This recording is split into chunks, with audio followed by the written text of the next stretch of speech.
Hey, what's up YouTube? GoPro Youthman here.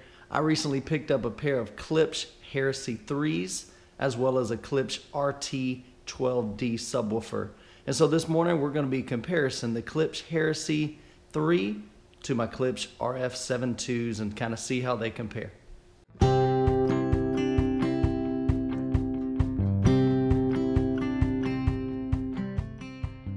So here we have the Heresy IIIs standing next to my RF-7IIs.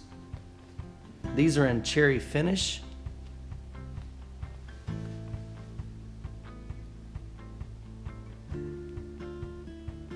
The Heresy IIIs have a 1-inch titanium diaphragm compression driver.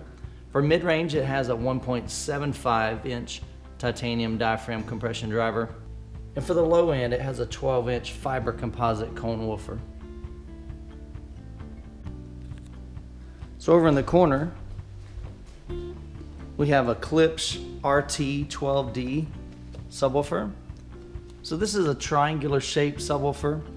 In the front, we have a 12-inch active driver. And then on each of the sides in the corners back here, we have another 12-inch, but they're passive drivers. So they're not amplified. So there's a shot of one of the passive drivers. The RT12D has a digital display on the top, so you can control your volume. It has 3 different music settings. So you got movies, music, night, 2 user presets that you can save. EQ mode has 3. You've got punch, depth, or flat. And then you can control the low pass crossover from 40 Hertz all the way up to 120 Hertz. Or turn it off for LFE if you're using it for home theater. You also have control of your low pass slope. A couple settings there from 18 dB, 24, 36, and 48. You can adjust the phase from 0 to 180 degrees. And then you can actually save settings for music, movie, or night. And you also have your 2 user presets for user 1 and user 2. It also has built-in auto correction for your room, so you can connect a microphone to the unit and start the calibration, and it'll run some test tones and frequency sweeps throughout your room and calibrate the subwoofer accordingly. You can control the display brightness, power on. You can always have it always on or just auto. And then they've got 2 demos. You can do a keypad lock and then just some system info to tell you what the firmware is and things. So back on the demo, so it has 2 demo modes. Here's demo 1.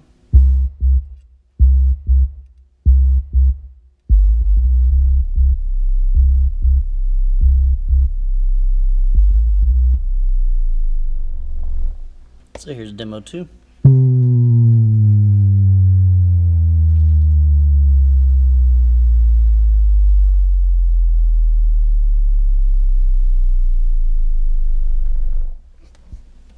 So on the back of the subwoofer is pretty simple layout.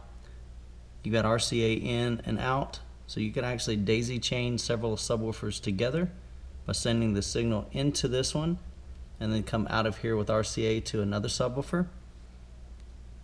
Then down here you've got your microphone input, so that's where you'd run the auto calibration microphone, and then down here you've got your on and off switch and your power cord.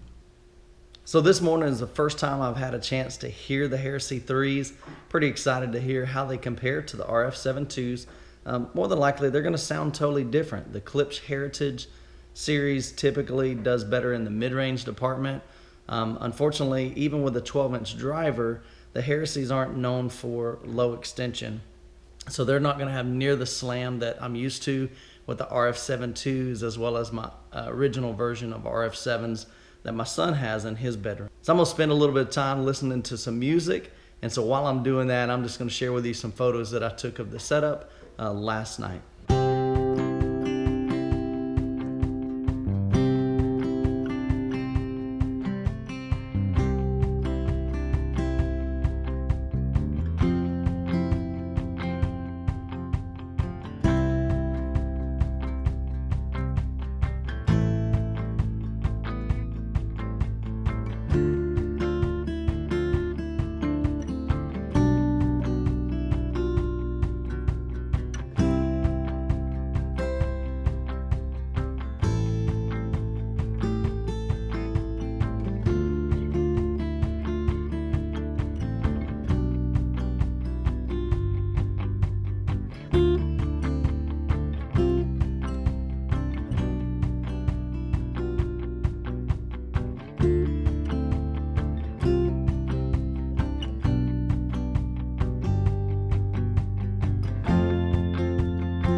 All right, so I've spent 3 hours over the past 2 days listening to the Heresies, comparing them with the Klipsch RF-7IIs. I spent 2 hours yesterday back to back, and then I just finished an hour of listening session. Overall, I've got to say the Heresies sound great. As expected, they did not have the very low end that the RF-7IIs have. There were several tracks that I listened to that had like an upright bass, and they sounded fantastic with that. They had no problem handling those frequencies, but when you have electronic bass, they definitely did not dig near as deep as the RF-7IIs. As far as mid-range, the mid-range sound great. They sound super smooth. The biggest difference that I heard between the Heresy 3s and the RF-7IIs was the presence. The RF-7IIs literally surround me with sound. It's a really wide sound stage as well as tall. The Heresies have a pretty wide sound stage, but definitely not the height, not the spaciousness that I'm used to with the RF-7IIs. And so for that, I really like the dynamic, and I like the presence and the might and the power behind the RF-7IIs. I even paired up the Heresy 3s with the Klipsch RT12D Subwoofer, and that definitely handled all of the low end, but it still didn't add that presence that I'm used to with the RF-7IIs. So again, overall, the Heresy 3s, they look gorgeous, especially in the cherry finish. They just don't have that huge sound that I'm used to with the RF-7IIs.